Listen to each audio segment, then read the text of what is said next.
को राधे राधे, जय श्री श्याम। आप सबका स्वागत है कान्हा की दीवानी चैनल में। आज के वीडियो में हम बात करेंगे कृष्ण भगवान क्यों गाय से प्रेम करते थे। अब कान्हा जी को ठंडी लग रही थी, हमारे कान्हा जी वूलन ड्रेस पहन लिए हैं। अब आगे बात करते हैं। पहले कान्हा जी को भोग लगाते हैं।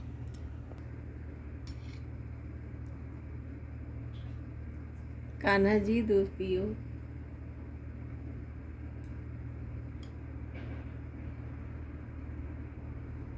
मीठा लग रहा है कान्हा जी।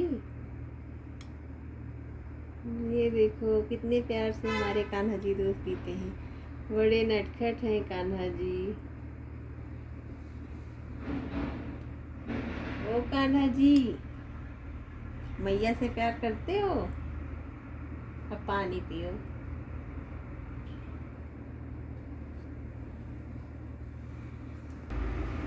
कान्हा जी पानी पी लिए। अब कान्हा जी का मुंह साफ करते हैं। ओ कान्हा अब तो मुरली की मधुर सुना दो तान। ओ कान्हा अब तो मुरली की मधुर सुना दो ना। मैं हूँ तेरी प्रेम दीवानी, मुझको तू समझा। मधुर सुना दो तान। द्वापर युग में भगवान विष्णु ने कहा कृष्ण के रूप में जन्म लिया। भगवान श्री कृष्ण का बचपन गायों की सेवा करते ही बीता। शायद इसी कारण से उन्हें गोपालक भी कहकर पुकारा जाता है। वैसे तो वृंदावन के हर घर में ही गाय पाली जाती थी, लेकिन बाल्यकाल से ही श्री कृष्ण और गायों के बीच एक अलग ही प्रकार का अलौकिक और भावपूर्ण रिश्ता रहा। कृष्ण ने जब पूतना का वध किया तो श्री कृष्ण के पूरे शरीर को शुद्ध करने के लिए उनकी माँ यशोदा और गोपियों ने कृष्ण के शरीर पर गोरज गोमूत्र लगाया था। यानी कि 3 लोकों के स्वामी को बुरी नज़र से बचाने का कार्य गाय किया करती थी। कृष्ण के पिता नंद बाबा के घर कई सेवादार थे, लेकिन कृष्ण हमेशा खुद गाय दुहने की जिद किया करते थे। तनक कनक की दोहनी देरी मैया, तात दुहन शिखवन कहो मोहि धौरी गैया।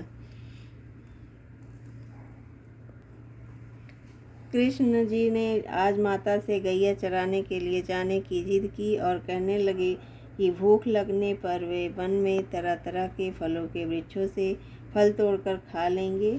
पर यशोदा मैया का दिल इतने छोटे बालक के सुबह से शाम तक जंगल में रहने की बात से डर गया और वे कृष्ण से बोली कि तुम अपने इतने नन्हे नन्हे पैरों से सुबह से शाम तक वन में कैसे चल पाओगे, और वापसी में काफ़ी रात भी हो तो जाएगी।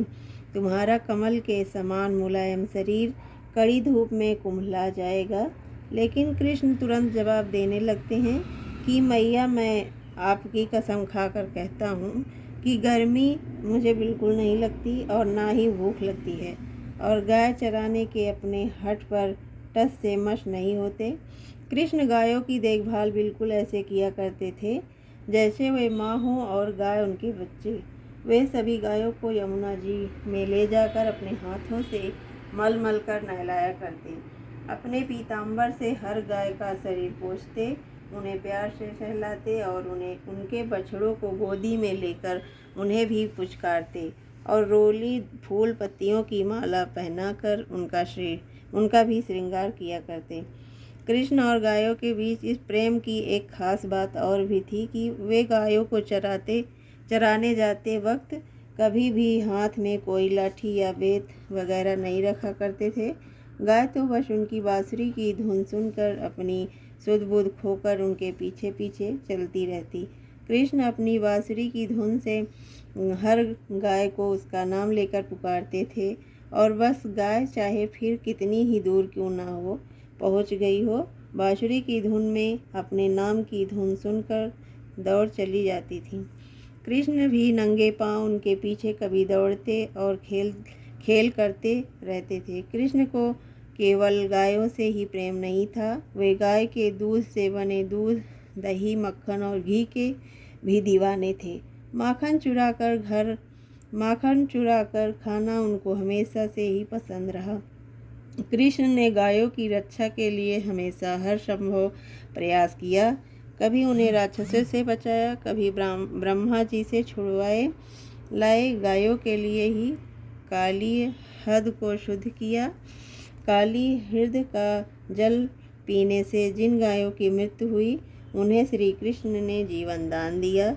इंद्र के प्रकोप से गायों और समस्त ब्रजवासियों की रक्षा के लिए गिरिराज गोवर्धन को कनिष्ठिका ऊँगली पर उठाया।